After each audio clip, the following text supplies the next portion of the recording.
I'm good. I had already having a productive day this morning, and I was saying earlier that some days your brain just works. And it's a constant flow. I don't know. Today's not that day. I had to drink coffee during the show, which I never do that. I've never seen you do it. I just can't wake up today. I don't know what's going on. I heard it was down here in Dallas yesterday. We had a lot of rain come in. I think the high was low 80s. Yep. All day in the middle of August, which is very unusual. Yep. And it brings in, I don't know, allergies or something. Anyway. So I felt like I need a little boost here, drinking me some coffee this morning. How about you? How you feeling? I'm good. Awesome. Well, I think we have a pretty good show today. I think this is pretty important about, the times that we're in. We're past COVID. We're having what we call the hangover period for home buyers, homeowners. They're not wanting to spend as much. All the things that I've been talking about for the last 5 years are actually happening now. I would love to pull some clips up, if we can someday, of all the podcasts I've been on talking about what was going to happen. And we're going through it exactly like I explained it. Yeah. And why you should run an efficient business. Were those back in around 2020, 2021? Oh, yeah. All the way through COVID. Went on a couple shows with Josh and Tersh and some other shows, and I kept talking about this. And when I go and talk at conferences, I talk about you need to run an efficient business when times are great. And so now what's happening is a lot of the private equity firms out there and the larger companies are really shedding employees right now because they didn't do this when they should have done it. They didn't need all those employees. And so today's show is about, is your company the right size? And how to get it there and why it's so important, because all we're taught is to grow. Grow is good and keep growing. And so growth is expensive. That's where all those verticals come in too. I know. Growing is the most expensive thing you can do. Yeah. All right. Just to add one person. Yeah. And when you're growing and you're having to pay for growth, you're never making that money that you should be making. And I'm the believer of a 20% cash flow business. 20% is being the minimum. 20 to 30%. Getting yourself up to 30 is where I like to be. And so to do this, you have to right-size your business. And to right-size your business, you need to look at several different factors. So when I coach, and you've seen a lot of my coaching videos. You see my technique. I start at the financial statements because it'll tell me if you're the right size or not. I mean, immediately I can figure this out. And what I mean by that, as we own companies, let's just go back in time. We start off with this company and we're growing. And growing is great. But at some point, you got to get to the right size and then let growth happen naturally, not always be pursuing the growth at the expense of cash. Yeah. And so when we have a downturn or a softening in the economy for our trades, you get caught with your pants down because you weren't prepared. There's not enough cash flow. There's not enough cash around. Now you're cutting back. The first thing you cut back on is marketing, right? Which is what you shouldn't be doing. Poor marketing, guys. Yeah. You know how refreshing that is to hear that, being a marketing person. I know. I'm just being honest with you. Finally, somebody is taking over the marketers. That's right. So this is opportunity time, but you need to get your business the right size first so you can take advantage of it. You can make a lot of money in this economy if the business is the correct size. Yeah. Okay? Yeah. And as owners, we complicate our businesses the longer we own them. We make them more complicated, and that's the simplicity thing that I always talk about is, we have software now that you can, not my software. I mean, you can do some stuff, but there's softwares out there that a lot of people are on, and you can configure it in a billion different ways, and that's detrimental. Yeah. You need to have consistency. You need to have simplicity, and you don't need all this complicated stuff because now this is starting to show itself. Yep. When you don't have that go, hey, customers are buying everything from you at all times. Now you have to repair. You have to, the sales are just harder to get right now. Yep. And so if you would have been running your business like that all along, you would be having a field day In the good times. right now. Yeah. And Well, the it's money's really good. You've everybody's an used that. expert when the times are good. Yeah. When they're Yeah. bad, is the real players come out. Yeah. Right. And this is where I thrive. I thrive in the bad times. I want to achieve things that others can't achieve because they didn't prepare for it. Right.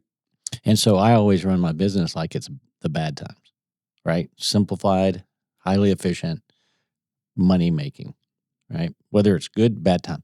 We can drop sales 20% for the year, but keep the profits up.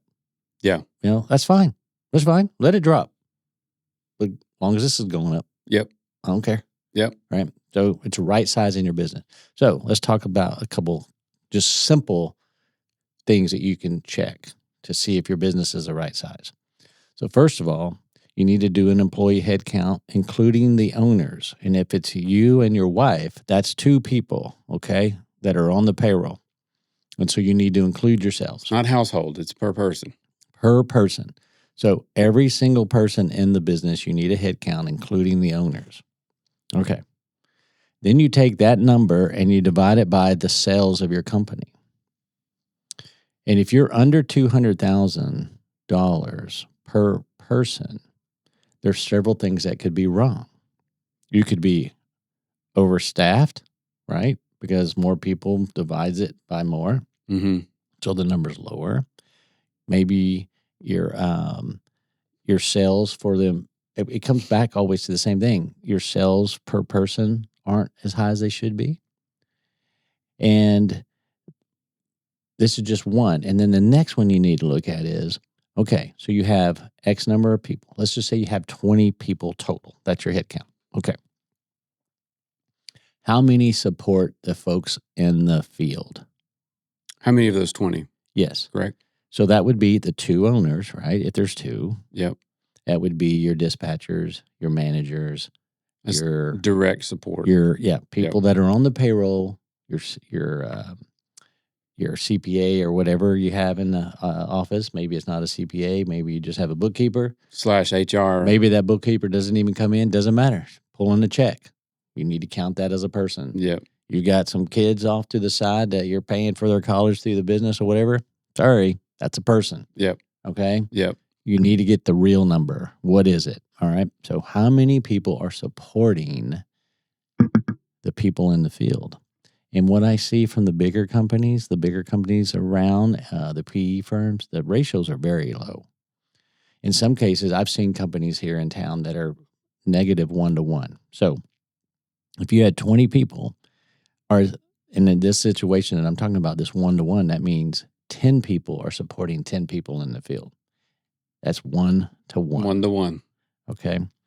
And so you have to get this ratio to a point where, in my opinion, needs to be 2.5-to-1, meaning for every person in the office, that one person in the office, there's 2.5 people earning money out in the field, doing something out in the field, right?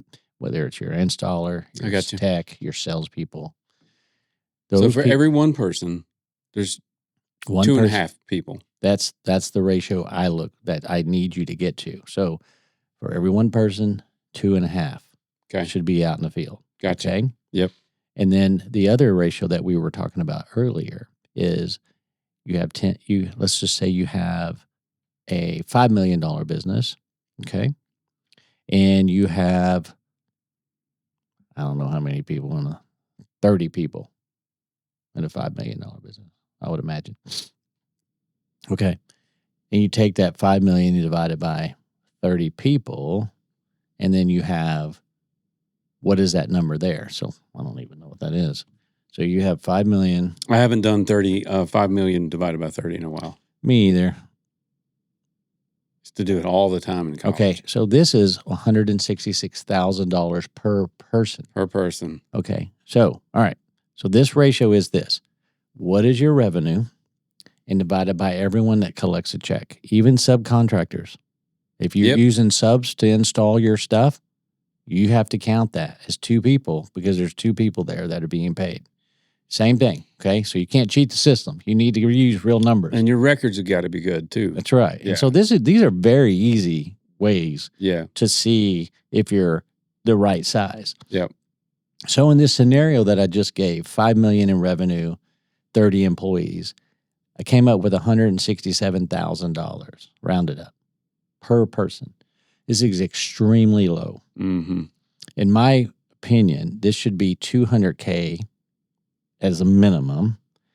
You're healthy at $250K. And if you can achieve $300K, you're killing it. Killing it. Yeah. Okay. And it's very possible if you're running an efficient business. So again, getting the business to the correct size. Now, let me give an example of why we are overstaffed in some situations.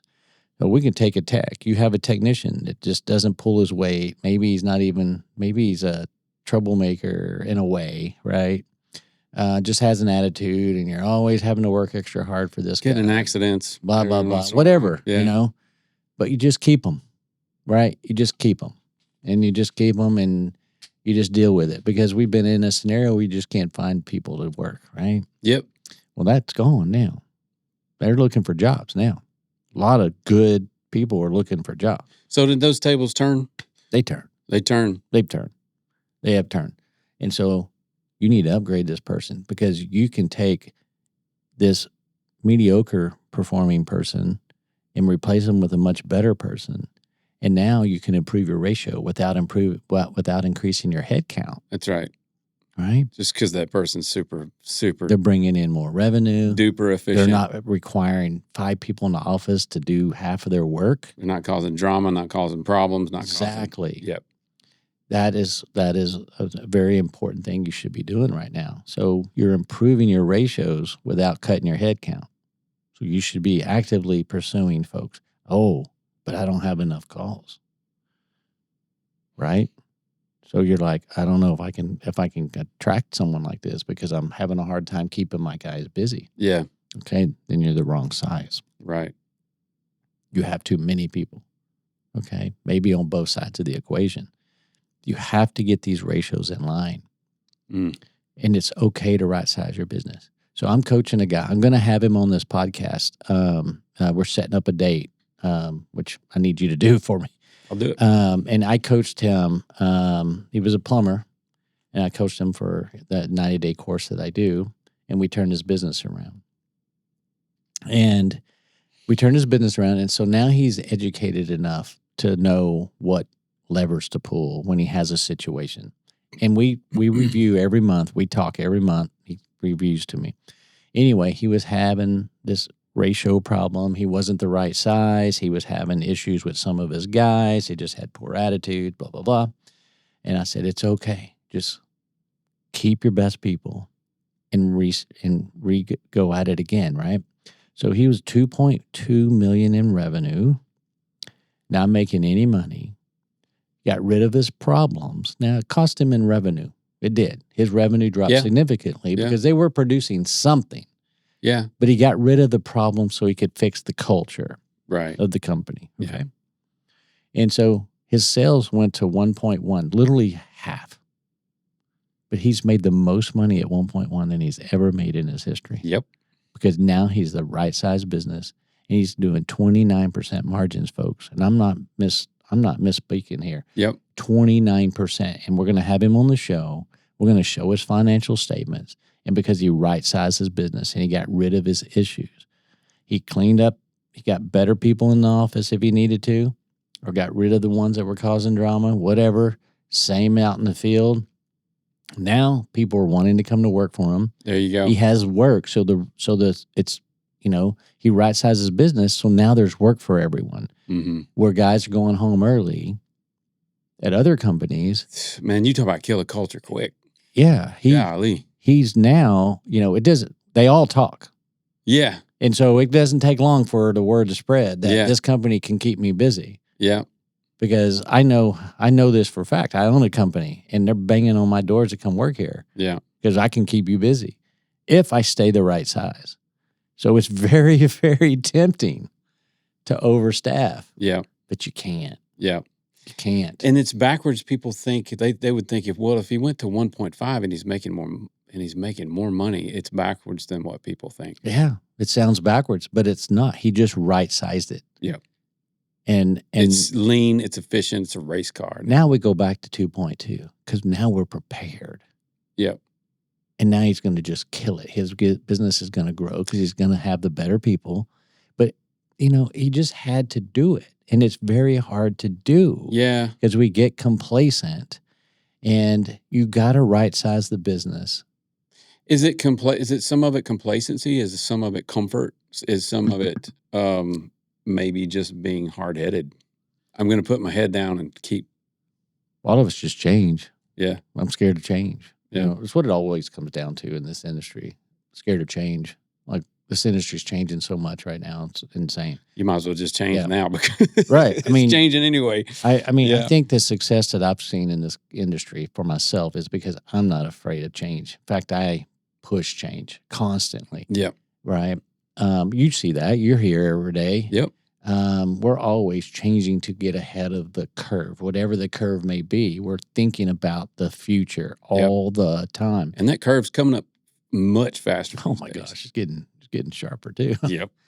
And so I've done this my whole career. When everybody was on hourly, I went to time and material. When they were on time and material, I went to flat rate immediately. I got called names like I was ripping off. I didn't take care of my customers, all these things. This is what I put up with. I was in a group called Service Roundtable. It started off. And I'd get cussed out by all those guys because of what I was doing. Right? Yeah. So I get out of the groups and I just do what I do. Yeah. And now I just go around and I teach what I do. Yeah. You broke away from the pack. I broke away from the pack and I do it a certain way. Yep. And so I don't follow the rules that have been established for way too long. They don't work anymore.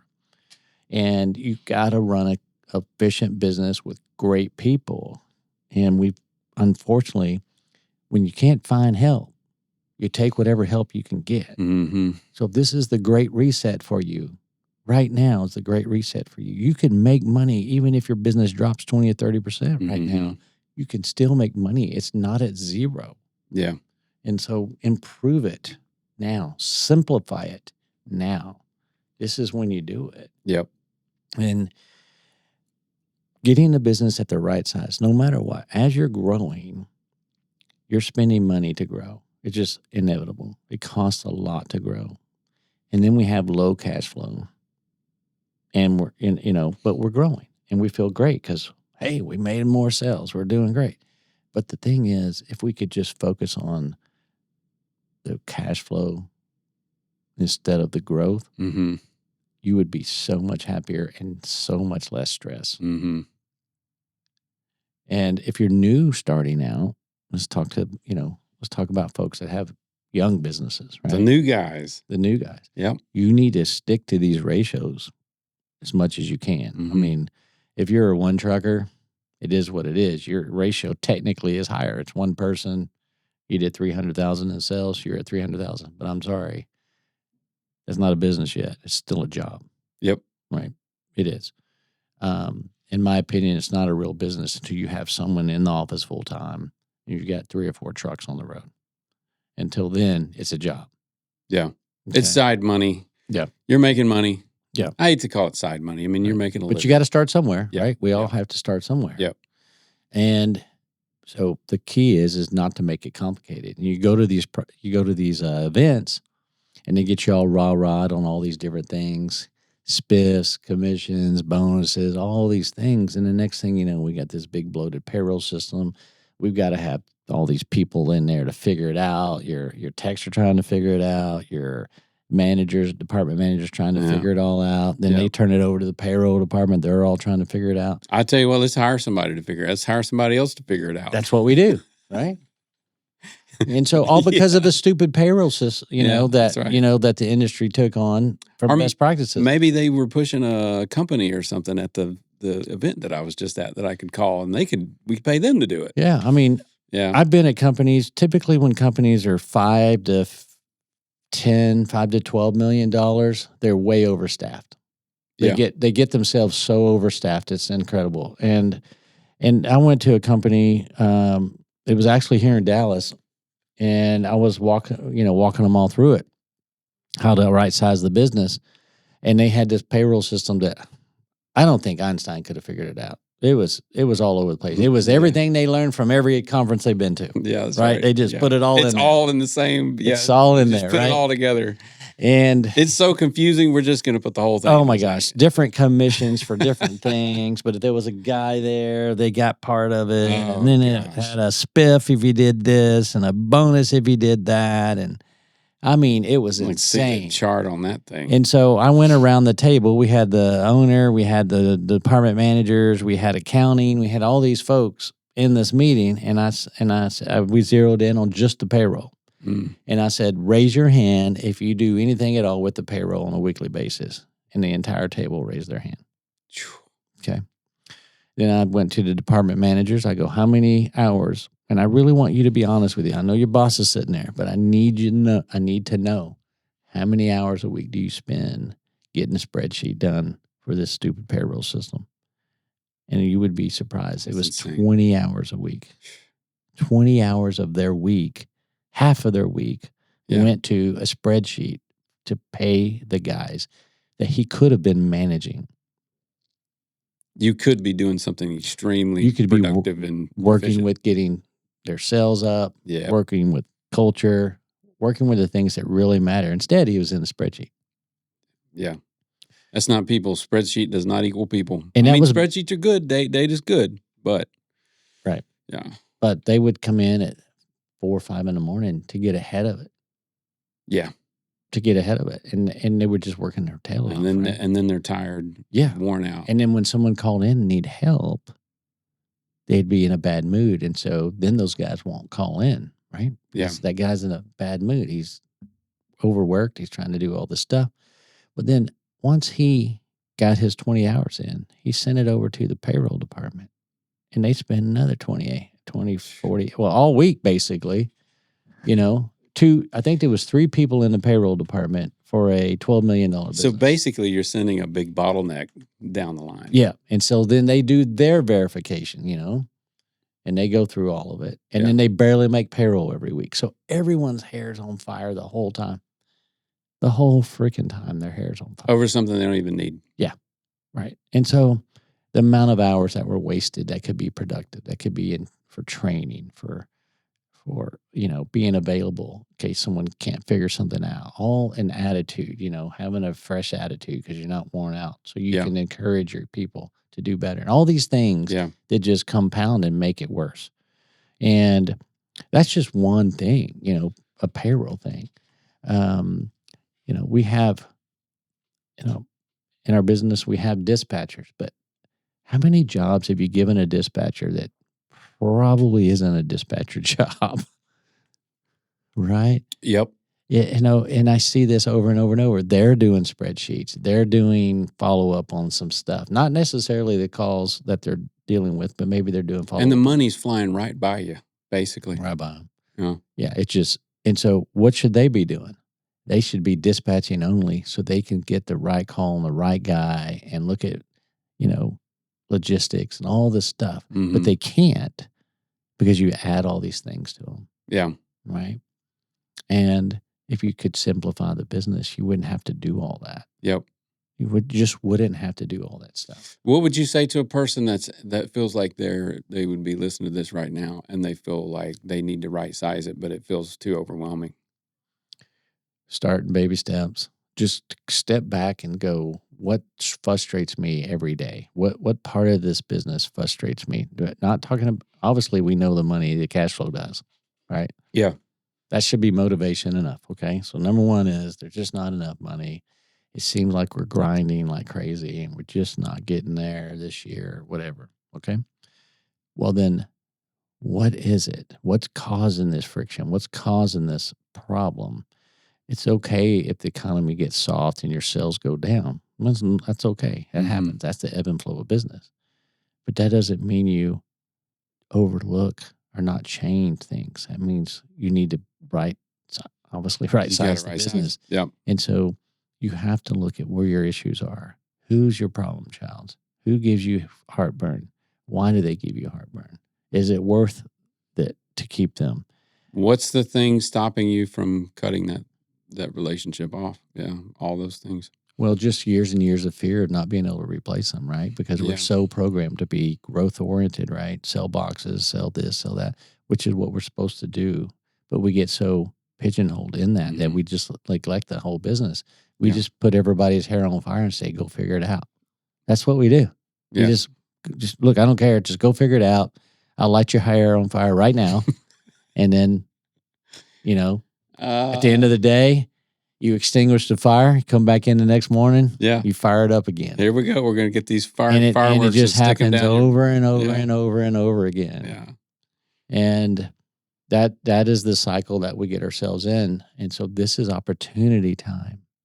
Right now is so opportunistic. It's just so, oh my gosh. Yeah. I like this time of the year. Yeah. Now, I'm not going out and buying businesses. That's not what I'm doing. All right. I'm getting talent. It's free. It makes money immediately. Yeah. You get talent and improve your own business instead Yeah. of buying businesses. While these people are looking for jobs. Right. Mhm. Yes. And it's, when's the last time we had this scenario where they're looking for jobs? I would say probably like the 08, 09, I guess, during the housing crisis, we had a little bit of this. But I haven't seen it this much because I think these larger firms, especially the private equity and the larger companies in town, anybody over 50 million, way overstaffed, Yeah. right? Yeah. They're just going as fast as they can. Lots of folks. Just add another person, doesn't matter. We got calls, right? Yep. And we get in that problem. And so those guys Yeah. have severely been affected. You got calls, but what kind of calls? What's the quality, et cetera? I mean, et the cetera, calls right? are not as good because people aren't buying, right? They just need a repair now. But to me, I love repairs because that's a high margin call. Mm-hmm. And you know how I am. I just love that. I feel like if you could focus on margins, you're going to be fine. Yeah. Right. When you focus on always hitting the big ticket items, like we programmed our I don't want to say our industry has programmed techs to sell at all costs. And right now that's not really working very well. Yeah. Because people are not buying. Right. And so if you have techs that are striking right. out and they're just running through calls, you got to realize how much you paid for those calls. And maybe this superstar is your problem. Yeah. Yeah. Get people that can take notes, put stickers on, grab that model and serial number, follow process, don't get callbacks, and it can do, $500K, $600K in sales. Yeah. That person there is making you a ton of money. Yeah. And they're setting you up for the future too. Yep. Yep. Yep. And then you got your $1 million guys and your $2 million guys, which you need and you want, but at what cost, right? Would you say that everybody wants $1 million guy? Oh yeah. They want everybody to be a $1 million guy. Yeah, you want a mix, right? Yeah. I want a mix. I don't want $1 million guy for everyone. That's what I'm saying. That's in some people's mentality, they may just I want everybody to be the $1 million guy. No, not here. Yeah. No, not at Billio. Yeah. No. Because it takes all kinds. Yes, it takes all kinds. And we want a good mix. Yep. Right? We want that solid guy, gets a lot of 5-star reviews, you got to look at the whole thing. Yep. And I've got 4 or 5 guys in plumbing that they do really well. They're 500. If they get a good year, they'll do 700. They're really good, but there's no issues. Period. Some of them you never hear anything about. Right. And then weeks later you go, oh man, he's doing a great job. It's the prima donnas that get all the attention, right? Yeah. And they make your office work harder. Yeah. Because they don't do their work because they get full of themselves. Yeah. And I'm not dishing on text here. I'm just telling you what I see in every business I look at. Well, I saw a lot of trends even back in a few years ago when I was in the auto industry. Everybody's a diva. Yeah. It's like, bro, it's a job. Yes.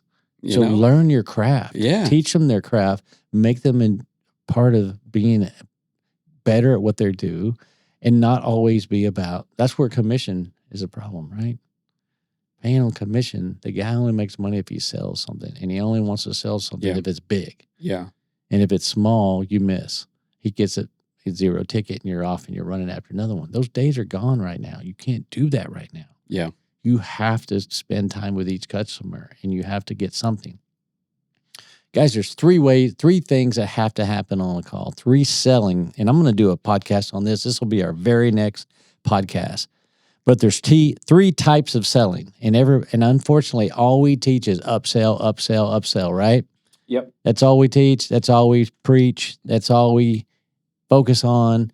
Upsell. Because that's not boring. Right. It's Upsell. the boring stuff that makes you You money. go to a best practice group, or you go to a sales group that wants to sell. You teach techs how to sell. Blah blah blah. They teach one angle: upsells. That's all they teach. Yeah, that's exciting. Yeah, but the best technicians sell 3 different ways. Yeah, and the way I teach my guys to sell, you sell like this: you upsell, but then you need to know when to downsell. Mm-hmm. Downsell is a very important. Just like baseball, you can't win games if you don't get guys on base. Yep. You got to have runners on base when you get the big hit. You got to hit, you got to throw, you got to run. That's right. And so you have to understand that there's 3 types of selling. There's the upselling that you only hear about and everyone preaches, and then you have the downsell, meaning, all right, I'm not going to get this upsell. Yeah. How do I save this and downsell it and still get a sale and walk out of here with a happy customer and some money, right? But we don't get taught that, and it's very important. Yep. And we teach that. It goes back to what I was talking about, these techs that no issues. They can upsell, they can downsell. And then my most important sell, the sell that must happen on every call, is the cross sell. You have to cross sell your verticals. Mm-hmm. That is how you get a business to grow exponentially. That is why I am a plumbing business first and an HVAC business second. Yeah. And the reason why I do it like this is my plumbers know to cross-sell my HVAC business. So I can get in the door at a plumbing call so easy. It's easier. All the PE firms, all they want to buy is AC companies. Yeah, a lot of these AC companies have plumbing companies, but it's a second fiddle to them. I disagree with that 100%. So go for it. I can't compete with you and all your money trying to market for HVAC and all that. If I was an HVAC only company, it'd be tough. Yeah. I mean, we're up this year, believe it or not. And this summer we've had Billy Go AC up 20-something%. Yeah. Because we don't, we just keep teaching, keep learning. But let me tell you something.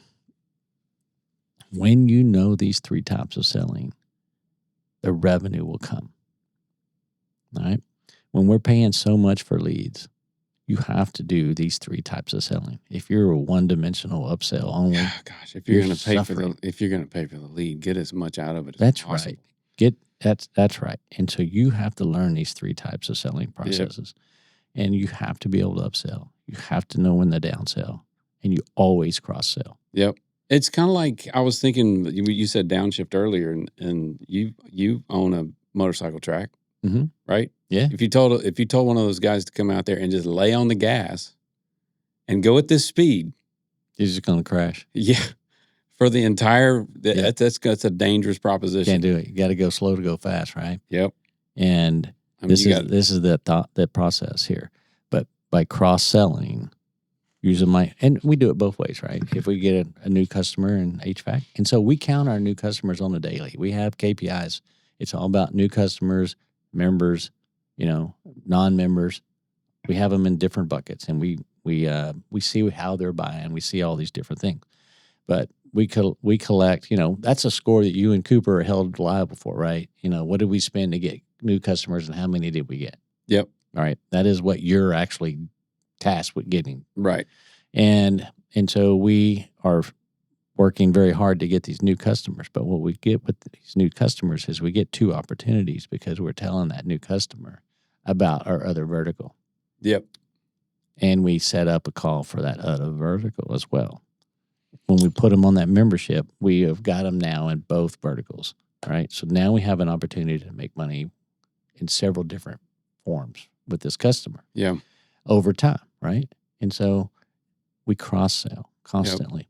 Because And- I can build a good AC company off of a plumbing company. That's Yeah. how I built my first company, Well, and it's that's like- how I'm building my second And company. you've said it a million times. Water does not stop flowing. It doesn't care who the president is. Hair does not stop growing. Water does not stop flowing. People got to eat. That's right. Yeah, and Drains don't stop stopping up. Yeah, just because we got a new president, That's or because the economy got bad, That's the right. drains all of a sudden are flowing. Yep. Air conditioners with their ACs, we'll put that off a little bit longer. Not here in Texas. Not here in Texas. But my point is, the ACs are still breaking. Yeah. Okay. Yeah. So why are you slow? Because times are changing, and how you get these customers is changing. Yeah. And you're used to selling boxes instead of doing repairs. Yeah. And mid-cycle refreshes. Refurbs. All the things that make you a lot of money. Yeah. Because you've been programmed by your suppliers, by your best practice groups, by your gurus online. Sell boxes, sell boxes, sell boxes. Well, it's not a sell box environment. Yeah. And every time you sell boxes, you're selling yourself out of a business. Every time you're selling, you're selling. When you sell a customer a brand new air conditioner, and they don't have a need for another air conditioner, you don't need it. Don't really need you for 12 years. This is my marketing brain thinking. Have we ever done the percentage of new to refurbs and repairs and everything on AC units? So Can we see that? We don't look. We can see it, but we don't really look at it like that. I don't see I don't really see comparing new to refurbs. What I want to see is refurbs to how many repair calls we get. Right. Yeah. So you get several different types of calls when you're out marketing and cross selling. You get people need a new air conditioner, so they want an estimate. Right. You get those type. Yep. You got no cooling in a house that has 3 air conditioners so they can survive. Yeah. Then you got the guy that has no cooling and that's the only air conditioner. I mean, and so you have to look at all these. And so refurbishing is basically done from our memberships, right? Mm-hmm. So we find out, we go in and we get the model and serial number, and we know how old their equipment is. And we know how many they have. Right? Yep. We put all this in our database. Our database says, okay, these folks are the most valuable. So let's go give them a free tune-up with their membership, okay? And so we call them up, we set up tune-up, and we go out there and I talk to them. What we see is, what we've done is, 10 plus years is what everybody wants to go look at, right? Because you can replace that. That's a possibility. Yep. But with these mid-cycle refreshes that we do, we've been able to go in and refresh these air conditioners at year 5. So we've opened up a whole new market. Yep. From 5 years old to 10 years old. Yep. That we didn't have before. Yeah, there was no middle ground before, really. That's right. Yeah. And it was either a minor, tiny little repair, Yep. maybe a tune-up, or a brand new system. There was nothing in the middle. Yeah. Nothing in the middle. Yeah. And so we created this whole segment of work with massive margins in it by doing this. Again, it's because we changed. Yeah. We looked at what we were missing. Our data says, wow, 35% of your customer base lives in that 5 to 9 years old. Mm-hmm. And we're not doing anything with it. So what do? We get on one of these mini whiteboards we have in this company. And we're like, okay, what can we do for these 5 to 9 year olds that really, we see them from time to time. We do a repair, right? They have an issue, whatever. But what can we do to extend the life of their air conditioner? Because that's what I want to do. And a time where we have no opportunities for them, right? IEQ, people either want it or they don't. Yeah. But when you're there doing a tune-up and that thing's 6 years old and it looks like crap, there's a lot of cleaning up you can do. Yeah. And so we do these mid-cycle refreshes. They're about $3,000. Mm-hmm. Margin 75%. I make more money on these than I do on a new air conditioner. Yeah. It's insane how much money you make. Yep. And so doing that, it's just thinking through your business, right? That's all I'm doing. I'm just thinking through the business. Where are the weak spots? How do I make them not weak anymore? And so same way with right-sizing your business. You have to figure out where the weak spots are and get rid of them. Change it. Mm-hmm. Get rid of the weak spots in the business and improve it. And when you do that, now you're enjoying these margins. And margins are wonderful. You'll forget about revenue real fast. When I walk downstairs, Yeah. when I walk downstairs and I talk to my managers, I'm not asking what do we sell today. I bet you everybody listening to this goes, how much did we get on the board today? I don't ask. That's not what I'm concerned with. I want to know, did we hit our margin on what we got in today? Yeah. That's what I want to know. Yeah, because at the end of the day, revenue's revenue. It's Revenue's revenue. going out the door. It could be going out the door just as easy as it's coming in the door. That's exactly right. Yep. And the reason I do it like that is because where do I want my team focused? On the margin. Right? And so I have to create a business that's very efficient and very simplistic so that I can sell equipment at a 50-55% gross margin and make a ton of money because my overhead costs are in the 20s, right? Yeah. 28%. Yep. My overhead costs. So I can make a ton of money on a 50. I can go to a 45 Mm-hmm. and make a ton of money. Not many companies. That's losing money for most companies. Yeah. Right? We're making money at a 45% margin if we have to go there. Yeah. And hell, we could go all the way down to 28 to break even. Because the back end is clean. It's clean. Mm-hmm. And so that is how we do very well.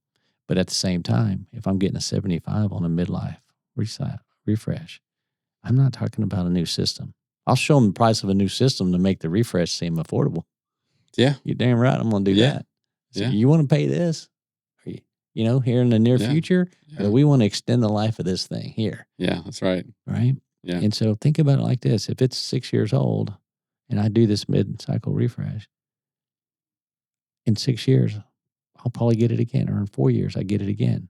Right? So I just made money twice. And they're a member, and we're keeping up with them. That's right. They may have a drain that stops up, a faucet that's leaking. Yep. And so it just keeps propelling more and more sales. Yep. And we notice that if you're a member in our business, we see you about 2.7 times. Yeah. Annually. Yep. It's crazy how often they'll do business with you. Yep. And they don't feel worn out because we're not going in bashing them over the head. Yeah. We're just being practical. Mm-hmm. Right? That's all. You got something that needs unplugged? Yeah, we'll do that for you. That's right. It goes back to what you do. What kind of videos do we do? DIY. DIY. Yeah. That's right. We're trying to, here, you try it. We want our customers to try to fix it. Did another one yesterday. It's the best thing ever. It's fun. Yeah, show them how to fix it so you can go in there and fix it for them. I gave them the prices on stuff and everything. I said, hey, you can hear some snakes. You can get online. There's many different you could choose from. Yeah. It could be $10 to $200 to $3,000, But at the end of the day, it's up to your time and how much time you want to spend on it. And that's right. if you need it, I said, hey, most of the time, I find I need to call the plumber anyway because it's not worth my time or the money. So that's right. And if they do fix the problem, good. We're still behind you. That's right. We made someone happy. We helped them out. Yep. So right size your business, boys and girls. If you want to learn more about how to do this, you can reach out to me at billy@billygo.com. We can do a 30-minute consultation. We just kind of talk about your business a little bit. Real easy for us to do this. And we can get it fixed for you really fast. I've witnessed it. Yeah, we do it every day. Yep. We do it. We have a lot of people that sign up for this, and the amount of lives we've changing, because of the money. When we get Matt Garfield is his name, and he was a plumber. Yeah. And he's cool. He's one of the first ones that jumped in my program. Right. He was on a podcast too. And when we get him on here on this next podcast, and I let him talk about his experience, because he's really good at the details of everything. Yeah. You'll all understand what I'm talking about today about right sizing your business. He's happy. He's a live wire. He made enough cash that he went out and they bought a building, right? He bought this building, and literally before he even moved in it, we flipped the dang thing and made $200,000, and then went and bought a smaller one. Because he was stretching it. But he said, man, I know it's a deal. Yeah. And I said, and he calls me about advice on what to do with money now that he's making money. And I said, well, get some real estate. I can't go bad with commercial real estate. if you buy the right thing, and put your business in it and lease it from your business. Have your business lease it from you. Yeah. I'd be darned if he didn't buy this business and this building, and a few months later he flips the daggum thing. And now he's got $200,000 to go put into a better building. And it's probably going to be more efficient for him, and tight. Everything's good. Yeah. Yeah, so he did. So he did his 1031, and he's an absolutely cool guy too. Yeah, and this is a guy that just was like out there busting his ass, former military guy, great guy. So everybody look forward to that. We'll have that out here in a couple weeks. But this is a direct relation about what we're talking about. We right-sized his business, got rid of his issues, created a culture, and now he's rebuilding while he's making a ton of money. Mm-hmm. Best way to do it. Yep. That's cool. All right, everyone. We appreciate you watching today. Please like and subscribe. Yes. Thank you for all the support. Have a great day. Have a good day.